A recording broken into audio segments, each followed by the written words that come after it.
আমি বলি, আমি বড্ড আবেগপ্রবণ হয়ে গেছি, কারণ জীবনে প্রথমবার এমন সম্মান প্রদর্শনা বা স্মৃতিচিহ্ন স্মারকচিহ্ন হিসেবে কিছু দেওয়া হচ্ছে।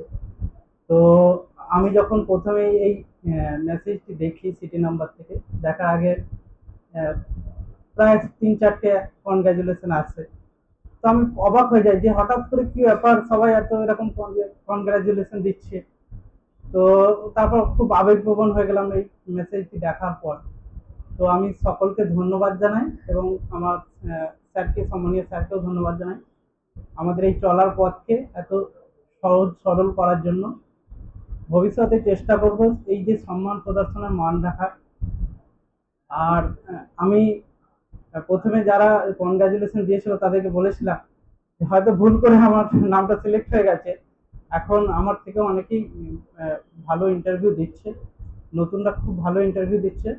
তো বাকিদের হতাশ হওয়ার কিছু নেই, সবাই আমরা পারবো, সবাই চেষ্টা করব। আর স্যারকে আজকে বললাম হয়তো ভুল করেই সিলেক্ট করে ফেলেছিলেন আপনি, আমার থেকে অনেকেই ভালো ইন্টারভিউ দিচ্ছে। তো আমি সকলের জন্য একটা কথা বলবো, এবং নিজের জন্য বলবো যে সবচেয়ে এটাই বলবো যে I I can do it এবং we all can do it.